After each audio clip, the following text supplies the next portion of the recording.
what we wanted to do today was we wanted to talk a little bit about the ways in which comic books and fantasy are very much a reflection of our everyday reality.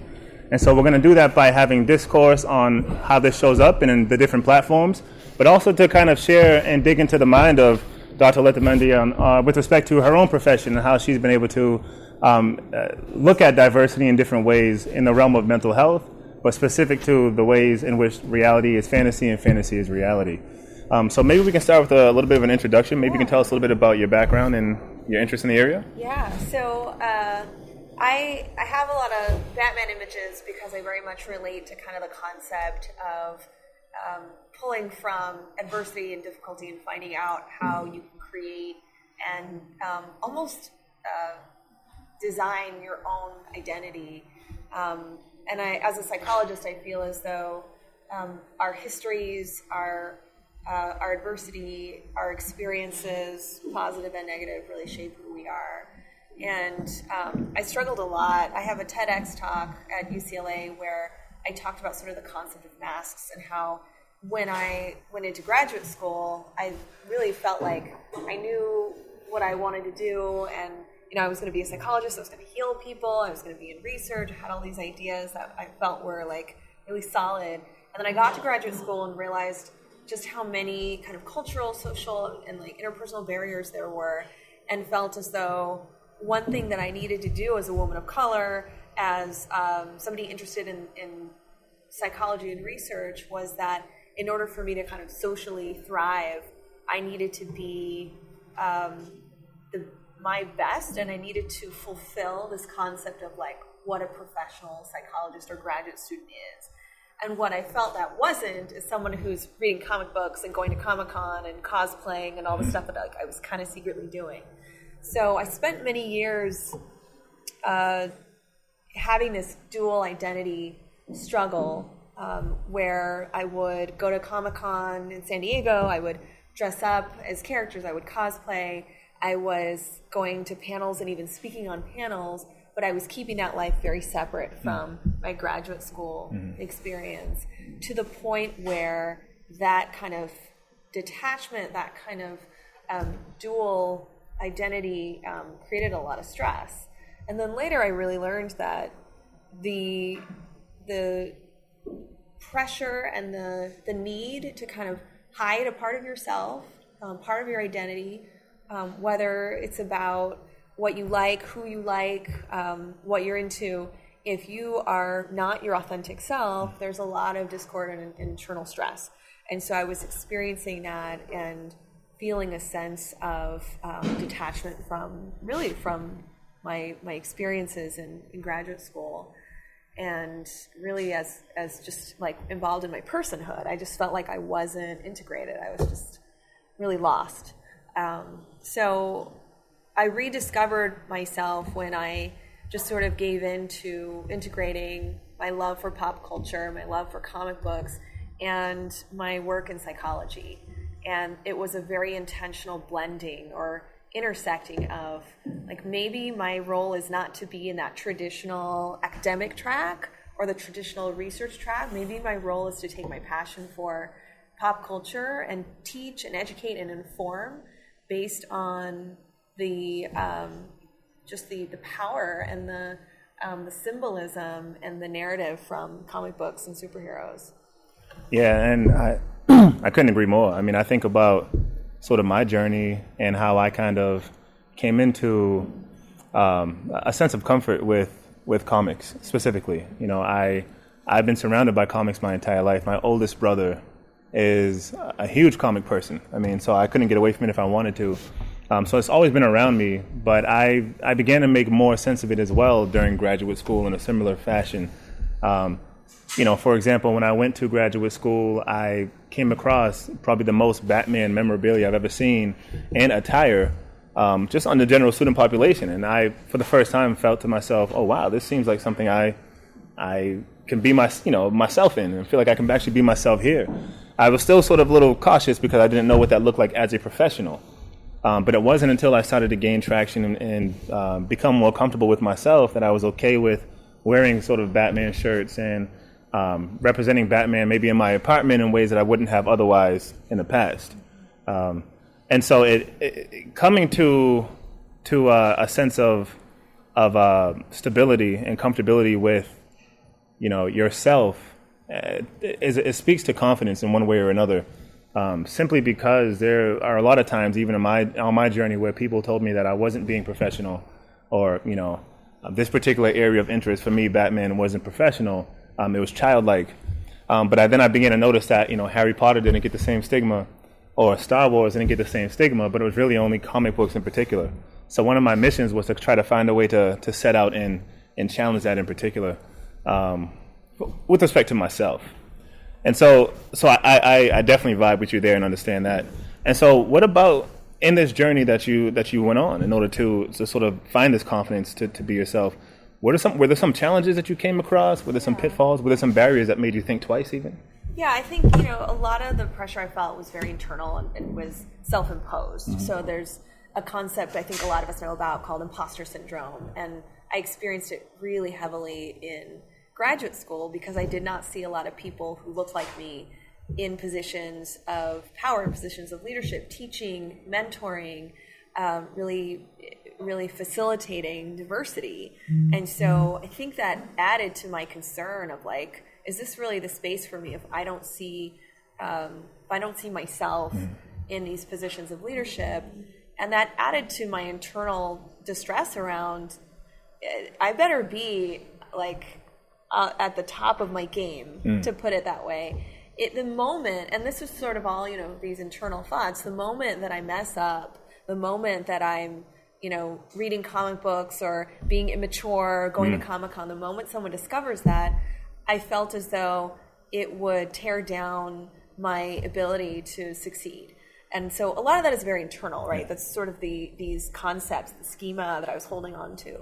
And some of it was real. Some of it was grounded in reality. This concept of I was, bullied as a kid because I was carrying around comic books. I had like a lunch pail that had comics on it.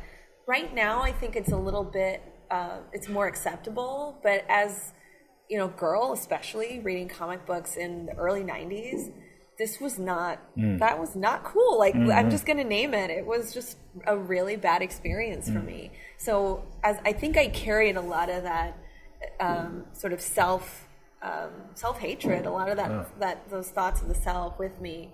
And then as an adult, navigating, if folks are familiar with the comics community, and hopefully we can get into a little bit of a dialogue too, the comics community is not necessarily all welcoming either. And so in navigating those spaces, there were times when, I would be quizzed. You might be in those spaces and say you like Batman. If I say I like Batman, I might be quizzed on that. Yeah. Like, can you name the issue when Robin Jason Todd is killed, or what? I don't know if you get quizzed on that, but as a woman, it's like I get challenged, either quizzed, asked like, "Oh, are you here because a male person introduced you to this community? You must have a brother. You must, I have no brothers." I think that those real challenges and barriers about gender, about ethnicity, and about even age, I think come into play. But I would also say that when it comes to the field of that I was studying, clinical psychology, that it was actually a very welcoming discipline, and that I realized that I carried so much of the burden myself. And there was if we talk about origin stories, and origin stories is kind of an important concept about like what is the thing or the event or the moment where you really discovered who you were. Right. For me, it was through DC Comics, and I had the pleasure of doing some consultation with one of the writers, and to my surprise, when the comic was published, it was one of the Batgirl comics, which is one of the main titles in DC Comics, and a character was created in the comic that was named after me, and that was illustrated, or the art was in my somewhat to my image, and I think that was the moment where I thought to myself, well, there are many things happening. When you're in a comic book, like the world changes. Like I think that I just felt it was bigger than me. It was like the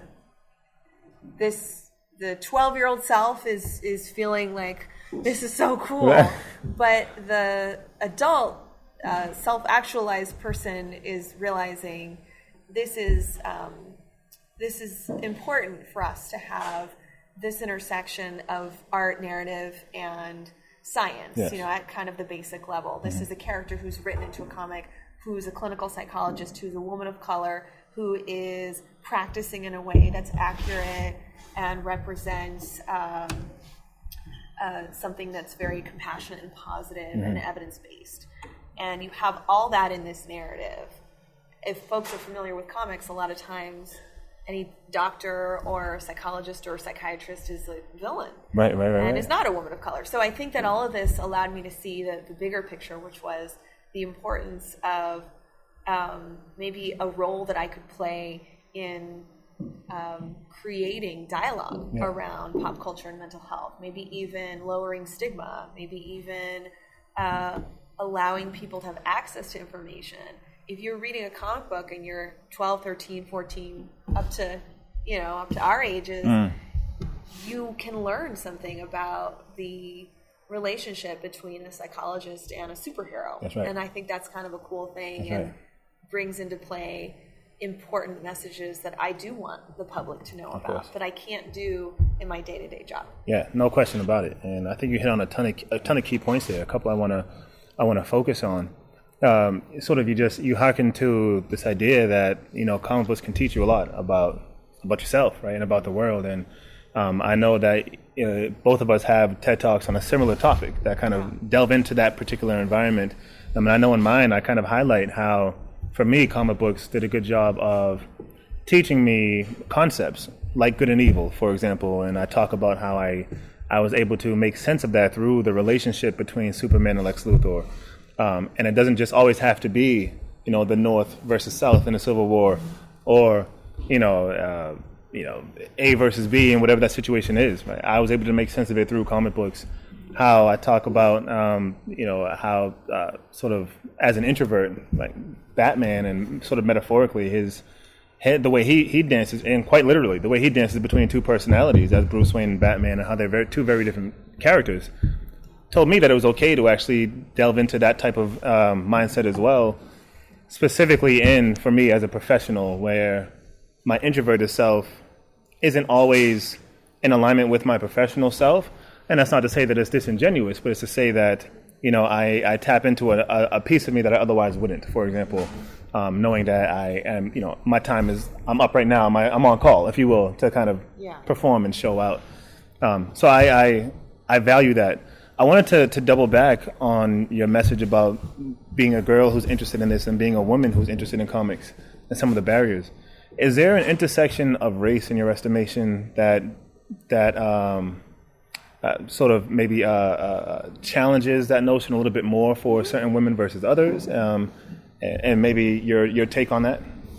I think so, and I think it happens inside the industry, just like a lot of industries where my community is not represented well, or at all. Mm-hmm. And so comics for me, and to clarify, I was reading comics, and I was also watching the animated series, the Batman animated series. I was also into sci-fi and fantasy, and loved Star Wars. So I had a collection of fandoms that I was sort of like really following, and I knew, I can name it now, but at the time, I did know I loved something that did not love me back. Okay. So what does that mean? That means that my fandoms are so strong and my connection to these characters is realistic. There's a term called a parasocial relationship, which essentially is our connection to like Luke Skywalker or Darth Vader or Bruce Wayne, right? Mm-hmm. Whatever that fandom is, it's that connection that feels real, but we're not delusional. We know it's a fictional character. Right? But that parasocial relationship gives us something. It's fulfilling. Yes. And so I knew this is a fulfilling relationship that doesn't love me back because I don't see people like me in these narratives. And so what does that mean about, my feelings about those narratives, but also about myself? Yeah. So I think that it does take some exploration of the reality piece here is acceptance that I am not a part of these stories. I will be, and there are times where I'm a side character or something, right? But for the most part, I'm not the hero. Right. Yes. And if we get there, we might talk about some newer characters that are more like us. Yeah. But growing up reading comics, I did not really see that. The other side of that, so that's sort of somewhere between reality and fantasy. But the other side of that is, in general, the bigger picture around being a fan or a part of this fandom and being in communities that are not necessarily as diverse or do not accept you into their community. And so, talking a little bit about the comics community, and if folks are familiar with it, Comicsgate and the sexism that's pretty blatant in some of these communities. And I think that that's something that we navigate as a part of our membership. So I think that, yes, sometimes I have to earn my membership in certain ways by demonstrating I should be here, by demonstrating that I know my stuff, that I've read it or I've seen it, or, I have a tattoo. So, I think there are times about, I would say 9 years ago, where if you saw me, that I would have Star Wars hat and tattoo and the flair was super strong. Right. And I think that was a sense of please know I'm visible in this community and know that I'm authentic with my fandom and know that I belong here. I feel a sense of belonging. But I had to express that in this extreme way. Yes. And I think that was my way of saying, now that I'm comfortable with it, I have to really get it out. Yes. Yeah. And so I navigate that and negotiate that, and I think that comes from feeling that there wasn't a sense of belonging or acceptance, and that's based in reality. Yes, right? Of course, yeah. And there's certainly sort of the decision to go about exploring comics and fantasy in the way that you do, right, which isn't absent of the sort of the traditional approach to just a general conversation about comic books, but to be looking at it critically, psychologically, through a particular lens is unique, and is one that I think is really captivating to a lot of different people because it's not something you come across every day. And it makes me think about another area which I want to speak to you, which is, so that our early introduction to comic books and the superheroes, we tend to focus heavily on sort of what they bring to the table. I love the Hulk because he's the strongest, or I love the Flash because he's the fastest. And we tend to focus on that and really begin to really formulate really how we foresee ourselves moving forward as a result. But for me, at least, later on, I began to become less interested in that and far more interested in the narrative, the stories, the who, and maybe in some cases the what. I put up a post, for example, recently on Facebook that asked the question, how come whenever you ask somebody who, if they could be any superhero, who would they want to be, they never choose Spider-Man. But yet IGN has Spider-Man as... Spider-Man is the top rated That's right. superhero. I don't even get that. I don't get it, right? And the IGN list I saw has him number 3 behind Superman, Batman, and then Spider-Man. But no one says they want Spider-Man. And one person responded and said, well, because if you choose Spider-Man, you also have to take on everything that comes with being a teenage boy. He's not as complete as maybe some of the older superheroes, maybe Batman, Superman, other folks who have a little bit more writing on the wall. So I'd love to hear your perspective on that, this idea of looking at superheroes through a particular lens and particular narrative, and how that can be appealing or maybe a turnoff to some folks. What do you think about that? I think it's a wonderful way to explore narratives and sequential art, if you're looking at comic books, because at least for me, just like you, the powers are fascinating, right? Superheroes have these powers, but for me, what's really fascinating is the way they overcome adversity. Yes. So every superhero has some kind of Achilles heel or some kind of weakness. They're kryptonite, right?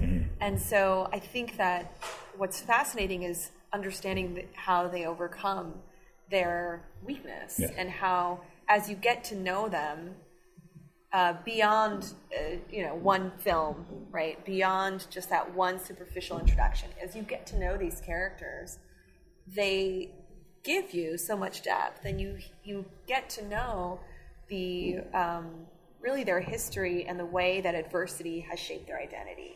And I think for me as a psychologist, the way adversity shapes our identity is like a really relatable concept. So one example, for instance, that I really, really appreciate right now is Miss Marvel. Miss Marvel was at one point this white woman, Carol Danvers, who's now Captain Marvel. Of course, gets this giant movie. So that's a different conversation. But Miss Marvel in the comic book is a teen Muslim American girl who takes on this identity. She gets into like the terraform, toxin, and it's not her choice. She develops this superpower, and she's now Miss Marvel. Yeah. And as one part of her superpower is the ability to shapeshift, and in her first iterations of handling attacks and handling villains, she starts to shapeshift into this white woman, which she's not. And so it's such a fascinating sort of journey, because in her mind she's thinking, this is what a superhero is supposed to look like. This is what her ability is supposed to be, and I'm forcing it, and I'm ineffective in this body. Why is this happening? And the writer takes us through this really lovely journey of hers, where she is able to, not because someone tells her, not because this higher power, it's her realizing, actually, I can be pretty effective if I redefine what a superhero is for me. And she really embraces her own identity, and really embraces her own weaknesses too. Being a teen girl has a lot of barriers to it. And knowing that she's in a group that is marginalized, knowing that she is seen a certain way, and trying to navigate that socially and interpersonally. And so it's a really, I think, a great way for us to explore identity and assumptions about who we are socially and how we can be effective. And something I can relate to a lot, because I did read comic books as a kid thinking, the quintessential superhero looks and acts and feels like this. Well, what I'm doing in my career is trying to challenge what an academic person is supposed to do, what a clinical psychologist is supposed to do, what a research practitioner is supposed to do. I'm doing this stuff, like that to me is more effective. And it doesn't look like the old way, and I get eyebrows raised and I get side eye, but I think that this is how I'm most effective. So one of your slides talk about wearing the masks, right? This idea of wearing masks. Talk about that a little bit. I think that a lot of us, everyone does this. We are putting on, taking off, navigating this mask wearing. Some of it for protection, some of it for secrecy. I was doing a lot of this in graduate school because I had to be this notion of what a perfect graduate student is, what a perfect professional person is. So I don't think we shouldn't wear masks. I think that, like you were saying before, as you navigate certain spaces, you're sort of negotiating what masks to wear. And Batman is really an important figure for me, because I can better sort of understand why mask wearing is important for anonymity and important for some detachment from what's going on. And I think that allows us an important instrumental barrier for sometimes for protection. But it can also be something that is a weakness for us, because we are not comfortable showing our face. And when we make the decision to wear the mask, we are making some kind of pact with ourselves that we're not going to be as authentic. Yes. And I think that's, that has its pros and cons. Yeah, and one could argue that it's rooted in a deeper, maybe even systemic conversation. Yeah. Like there's a reason, as you're alluding, right? There's a reason why I'm wearing this particular mask. It's because either I don't feel comfortable in this environment, or this environment doesn't feel comfortable with me. Yeah. Either way, it's not necessarily my choice overall. If I had it my way, this mask probably wouldn't be on if I felt comfortable overall in this environment which I'm going into. Right. And so I segue with this, and you mentioned you cosplay or have cosplayed, or frequently have been in an arena where you've been able to cosplay. I'm not a huge cosplayer, but I appreciate it. But I do know that when I've shown interest in cosplaying a little bit, I always find myself at a little bit of a crossroads, because racially I don't quite fit the look of the majority of my favorite characters. Some I do. Yeah. But then when I do racially, my hair comes into play for me. And so the question arises, can I actually be this character if I look this particular way? I relegate myself to Static Shock. I relegate myself to, DJ from Street Fighter, or, who I've been really waiting to go on with is Predator, because you already got the locks, right? That was my first suggestion. Right. The height for Predator. Right, the height, right. May not have the build yet, but that's all part of the package that comes down the road. But so I know someone who can hook you up with a Predator costume. Well, then we'll have to talk. Yeah, we'll have to dig in. So then, but that sort of internal conflict, that for me is a result of the ways in which society perceives people who should be in these costumes and these outfits, is very real for me. Yeah. I opt out of cosplaying as Batman because Bruce Wayne is not black, at least how we see him, or in an alternate universe that I've come across. Unlike Spider-Man or Nick Fury, I opt out of certain characters for that reason. Talk about your experience cosplaying. Have you ever run into a similar internal conflict where I want to be said person, but I don't quite fit the way this person looks? And then has that prevented you, or have you challenged that in some way? I think us getting close to Halloween is really timely, because this is a conversation. At UCLA, we have these conversations with students about Halloween costumes, mostly about what's appropriate and what's appropriation, right? Mm-hmm. And so I think that there's an important concept, or at least some ideas to think about when you're us, that maybe other folks don't think about as much. Okay. But there are times when I think about it a lot and I stress about it. For instance, I was involved in a lot of group cosplay where people would, especially I was in this Batman steampunk group cosplay. There are so many characters that you can choose, good or bad, in Gotham City. Okay. Like we were like awesome. Okay. But when I thought about who I could be in Gotham City, there's one cop who later becomes the Question, and she's the only Latina character I can think of. Montoya? Montoya, yeah. And there are fewer, if we were to just, something I'd have to do is think of like any woman of color. What does that pool look like? Yeah. And so what we do is we get really trapped in the selection with like, this is who I have to choose from. And so I think that I really tried to move away from those constraints, because it really limits who I can be as a cosplayer. But you also, there's a second part of this when you're doing a group cosplay, where other members of the group cosplay, if you are always that character, they then will expect you to always be that character of color. And I did not want to be that person. Yes. And so, I ended up being Huntress, which I loved that character, and I think that's a fine,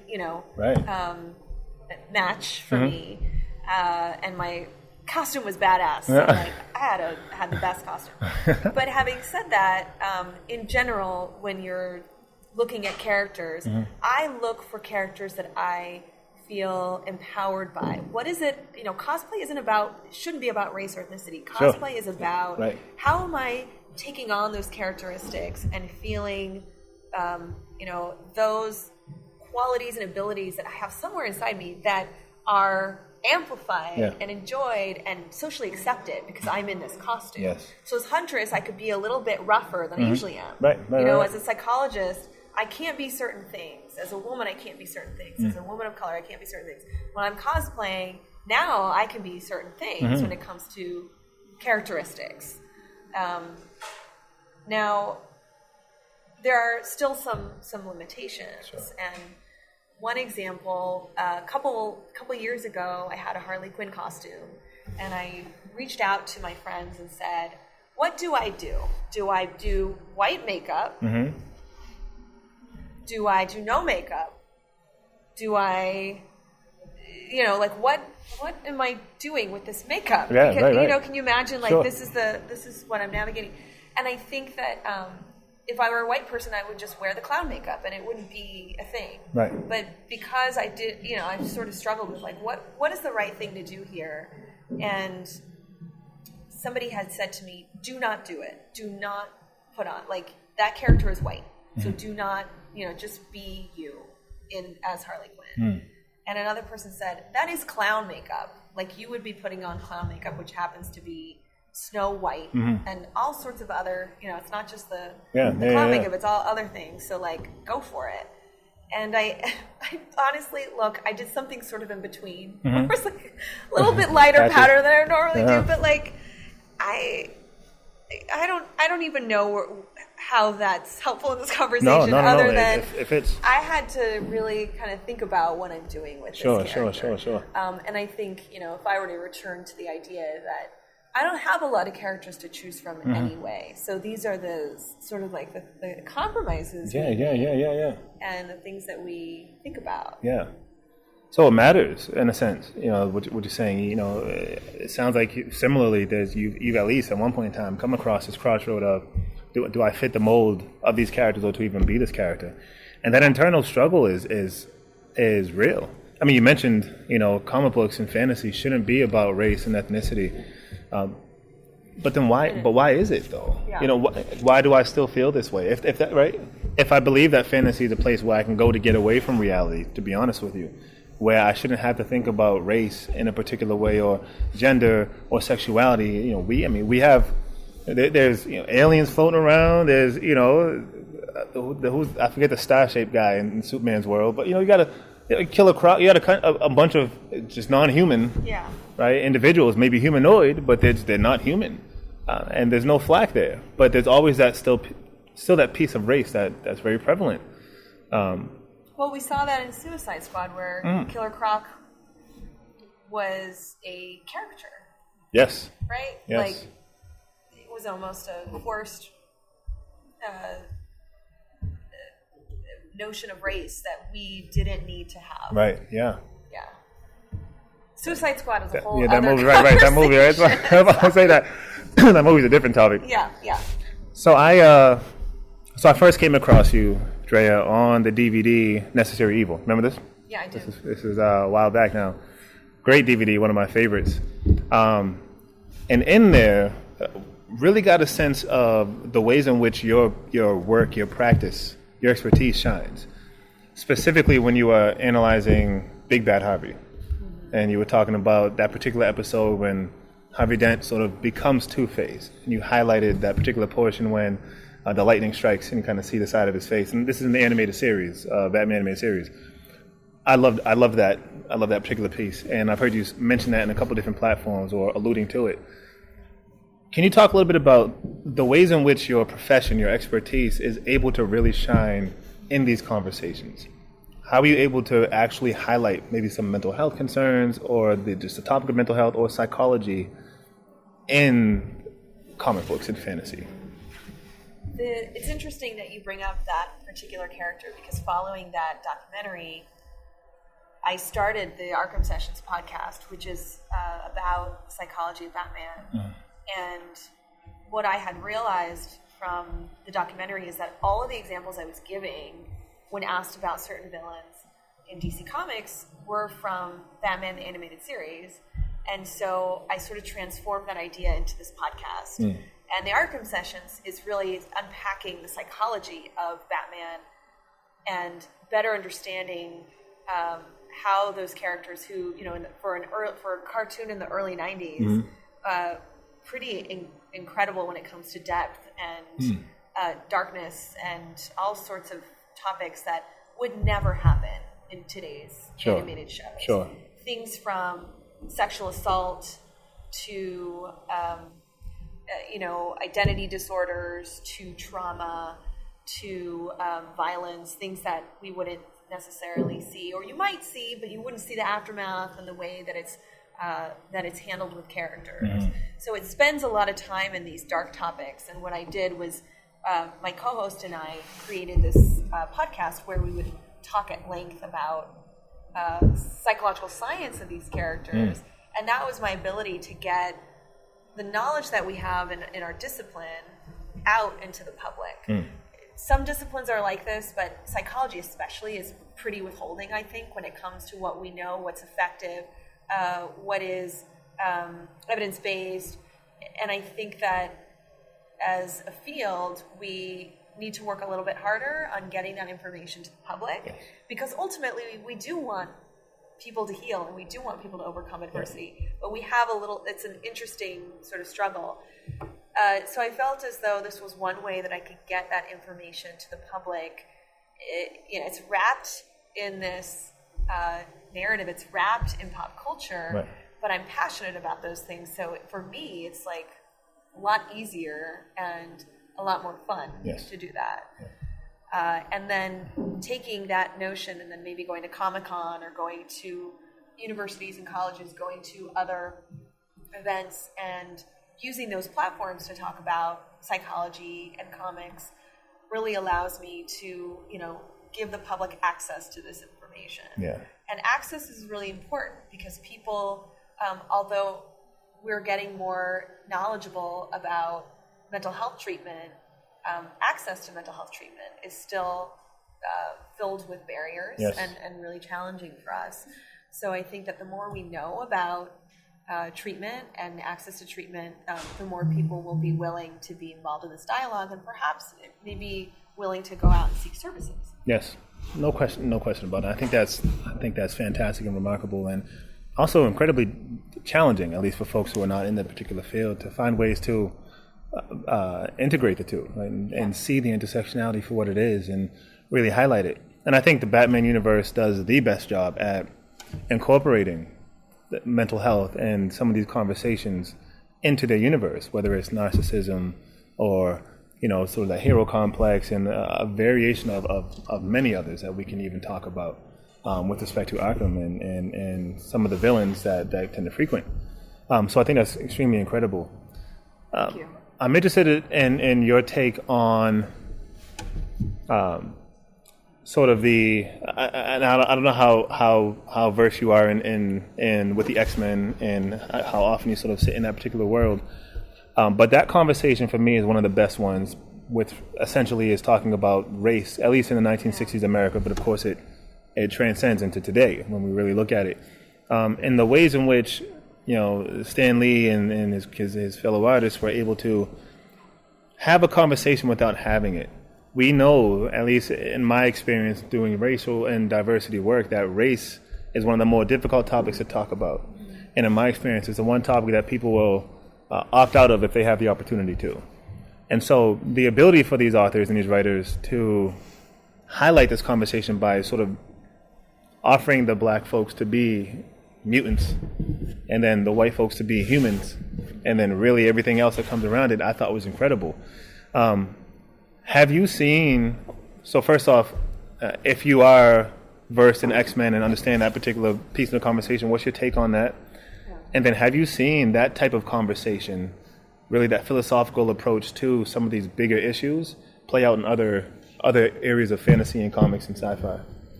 I do think X-Men is really instrumental to help us with intergroup dialogue and with addressing racism and addressing discrimination really head on. I honestly, I wish I had read X-Men more as a kid. As an adult, I started reading more. there's just so many characters that like That's true. it's almost like Transformers too. Right. There's so many That's a like, good point. oh, this will be cardboard, this will be Splinter, and like the guy's just making up all That's these. right. You don't think So about that actually. mutants are, really wonderful, and there's so many Right. characters to relate to. The group of mutants that I really am fascinated with are kind of the core. It was from that one issue. I think it was Len Wein who introduced us to Storm, Colossus, Wolverine, and I think that for me, even though I read it as an adult, that for me, that like exercised issue. Yeah. I don't know if you've ever read that one, but No. I really recommend it Okay. because it is a really nice introduction to their own concept of what a mutant is. So Storm actually thinks that she's a goddess. Here she is manipulating the weather, and here she is with these inhuman superpowers. She is above everybody. She's literally and figuratively above her. So for her to say, I'm a goddess, what are you talking about this mutant stuff? Like, right. goddess. I think that's such an interesting way to just construct, or like the idea of like what a mutant is for her. And actually to be told, no, you're a mutant is a trauma, or is a version of a trauma. Like, you are not this deity. You actually have a genetic disability, this genetic thing wrong with you is incredibly traumatic. Sure. Right? And that's how this character is introduced to us. Colossus, I think, is another wonderful character in X-Men who is seemingly big and bulky and mechanical and looks like he's probably prone to violence. But the reality is that Colossus is one of the most compassionate, most thoughtful, most interconnected character that is among the X-Men. And I think that is for kids too. That's a big lesson learned. This is at first, superficially at first you think this person is going to be a certain way, but they actually internally are very different. And so there's a lot of these wonderful lessons just in this kind of first introduction of these characters, and then these characters go on to be one of the most recognized X-Men characters. Nightcrawler is the other one introduced there. Again, the idea of a mutant who can pass as human, and someone like Nightcrawler who has no choice but to be, he's sort of this like devil / what is? It's French, he has that devilish image. He's furry, has a tail. Blue, I think that he wrestles with, this is his constant exterior version, and he cannot pass as human.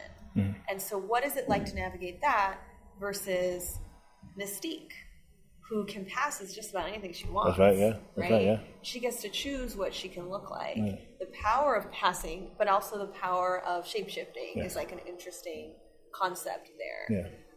And the way that those two experiences, while they're lumped together as X-Men, but those two experiences are so different personally and identity related that I think that we can, really, there's a lot of rich, conversation that can happen from that.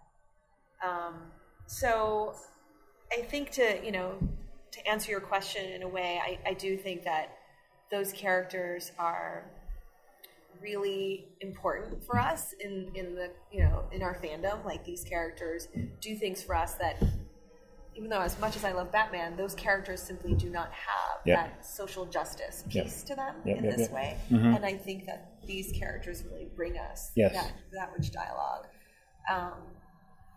Others, I think Guardians of the Galaxy, those characters are also in a different way helpful for us as fictional characters to like get through concepts of identity building and interpersonal struggle, and what happens to you shapes who you are as a guardian or as a member of that group. And I think that's really fascinating too. That's powerful as well.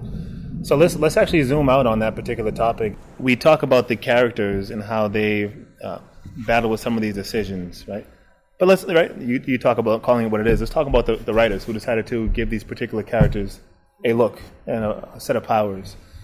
The decision behind making Killer Croc, Waylon Jones, a black man, and sort of this idea of continuing to be synonymous with an animal. The outfits that maybe some of the women wear when we think about Power Girl and her outfit, or we think about Wonder Woman and sort of the graduation and the evolution of sort of the shorts to the pants, and then different iterations that pop up. Talk to me about that. What does that mean to you? Tap into the mind of some of the creators who say, when I think of a female superhero, here's how she has to look. Or when I think of a superhero of color, here's the powers that make sense, or here's the look that makes sense for them. Talk about that and what that means to you, how you've seen that show up in challenged or perpetuated. Yeah, I think it's crucial to have the person or the people in those positions who are creators, artists, and editors. The editors especially are the gatekeepers. Yes. Right? Okay. Yes. And so yeah, good. There's a process there where their level of insight, their level of wokeness, or whatever it is that we expect of them, is, I think, the bar now is very high. I said earlier that I loved a thing that does not love me back. Yes. Now I find it to be, as a kid I couldn't name that, but now I find it unacceptable. I find it in many ways recycled. A lot of stories now are sort of recycled, rebooted, revisions of past stories. This is kind of a thing we're doing now. Sometimes what writers will do is take, let's take Spider-Man and Miles Morales will be Spider-Man. There we go. That solves this issue with diversity. And I think you might hold on to some readers, but the reality is that we are not, they are not doing a better job of creating unique characters that do not carry the cape and cowl of a previous, the mantle of a previous character. So, Thor can be female and Miles Morales can be Spider-Man, and even Miss Marvel, who I just described earlier, is still Miss Marvel. So how do we open up the narratives to unique characters that come in with their own stories that do not have to hang on to previous the previous system. Right. And I don't know the best answer to that, but I know just like with any industry, just like with any discipline, when you have writers and creators and artists in the room who have those backgrounds and share that representation with the readers, then you have the ability, you have the opportunities for those stories to be our stories. And I think we still have a long way to go for that. Yeah, absolutely. I couldn't agree more. And I think about the responsibility of, I didn't consider the editor, so I appreciate that, but the responsibility of that team to become a little bit more conscious about creating certain superheroes. You talked about being able to piggyback off of a previous narrative, and that's only for certain characters, because I think about, Nick Fury is introduced as a white man. We transition in the Marvel universe, at least MCU, to Samuel L. Jackson, black actor, Nick Fury. And that's okay. There wasn't much stick after that, and people kind of bought into Nick Fury as a black character. At least the youngins who came up during MCU know Nick Fury to be black, and really that's it. But you can't do that with Batman. You can't make Batman a black character and not have it be taken as well as Nick Fury. You can't have the transition. For example, we know Henry Cavill is no longer going to be Superman moving forward. At least that's the rhetoric. And so one pitch was Michael B. Jordan. Yeah, I saw that. And did you read any of the comments that you saw? I chose not to because I was worried. But that's my point. That's my point. They obliterated him in certain fashions, and because this isn't Superman, he's not a black actor, he's not black, so on and so forth. I mean, Idris Elba caught it for James Bond, for example, right? So, and so it seems like there are certain characters you just can't do that with. maybe A-lister and B-lister characters, and it's befuddling because you would think that we're entering a different realm in some of these conversations, but it very much seems like we're not so much. Yeah, I think, there are times when I see that the recasting or the potential for casting like that, and I think when it comes to films, that's a different audience than the actual printed or digital comic. Yeah, good. But I do think that we don't really have a good reason why we can't make those substitutions other than the money. Right. Right. Yeah. And so I think, if there's any challenge, it's how do we learn from Black Panther? Like, can we see what progress we've made from the film industry to understand that if you create a good story, that it's very possible to bring in those numbers, if that's really the bottom line. Right. But I do think that we struggle a lot with, I've seen a lot of attacks on both Superman and Batman, but somebody had said, a friend of mine actually wrote an article about why Bruce Wayne simply cannot be Black because of his origin story, because of his background, his heritage and sort of the unpacking his own family's history. Yeah. And I think that I can understand that concept, but it doesn't mean that you cannot reshape that origin story to match, whatever they thought would be aligned with a Black Batman, right? So I do think that there are so many challenges there that, again, I fall back to, what about new stories that are created with new writers and new artists that are representing the audiences that are really asking for their stories to be told? And I think there's space for that. Yeah, absolutely. Somebody had said to me, actually, a few years ago, why not create a sort of like diversity Comic-Con?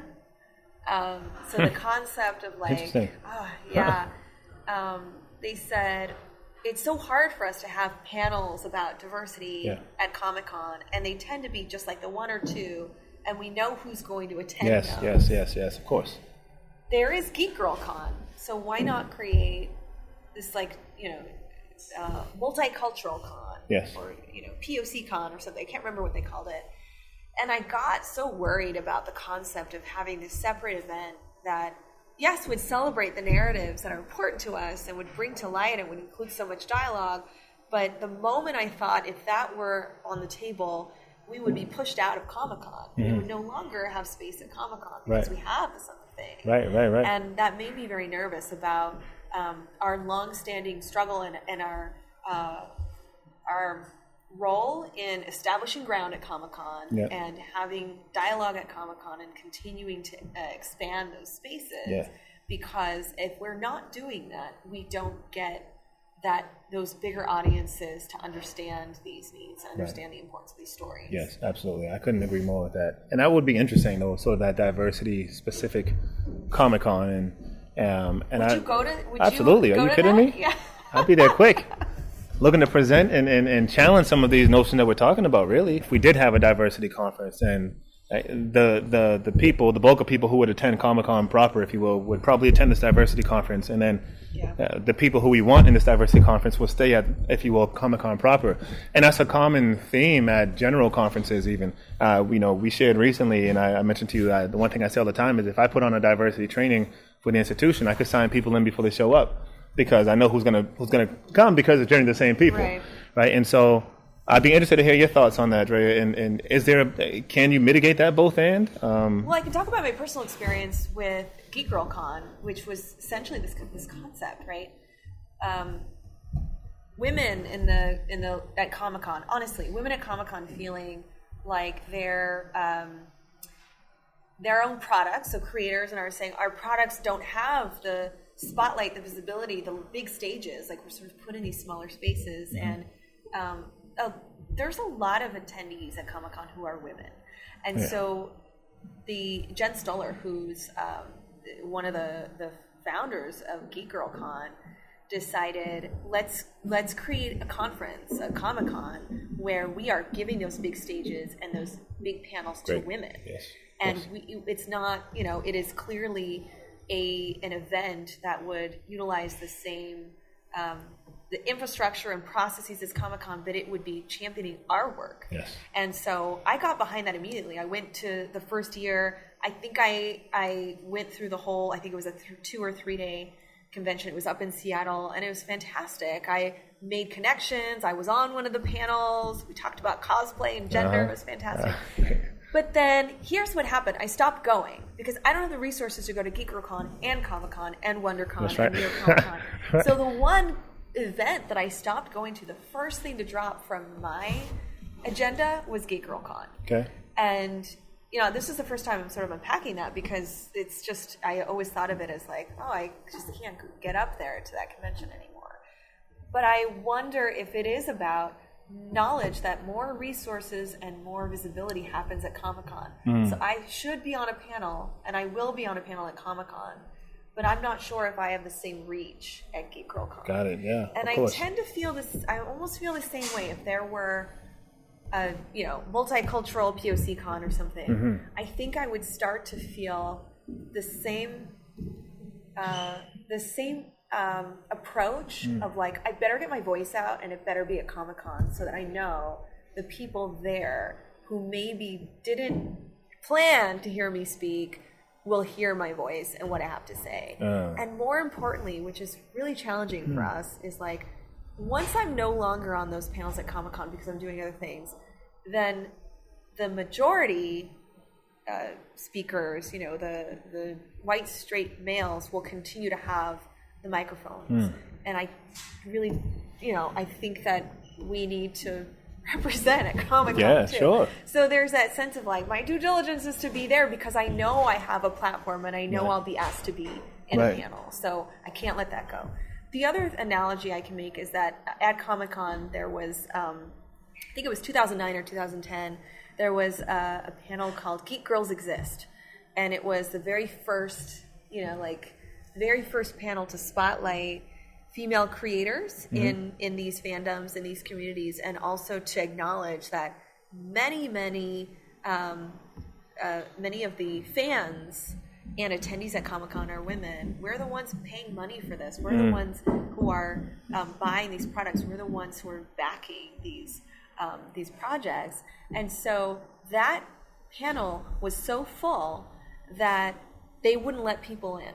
And I remember on social media, male members at Comic-Con were saying, they are not letting us in. It's too packed. And I remember feeling that sense of like, well, the folks that probably need to hear what we're saying are not even in this room. Not because we're not allowing it, but because we sort of created this tight space and you know, we made a wonderful message, which is like, okay, we need more space, right? Like we need to have a bigger room. But I think also the message for something that I learned from that is, how do we get that to the people that really need to hear it? And those folks are not going to pay to go to Geek Girl Con. Right. And then, of course, secondly, the backlash. All over the program, outside the door, people were writing, no, they don't. Geek girls don't exist. You know, this is not your con. Like these kinds of comments that were in 2009, 2010, pretty upsetting and sexist, and made assumptions about who gets to have membership in these communities, who do these things belong to, and the assumption of ownership. Whether I become a fan of Batman at 12 or at 38, I get to decide my membership in this community. And I have just as much a sense of ownership as maybe somebody who feels entitled to be in that chair or have access to that room or, you know, go to Comic-Con. So I think that there's that struggle with who actually has ownership in these fandoms.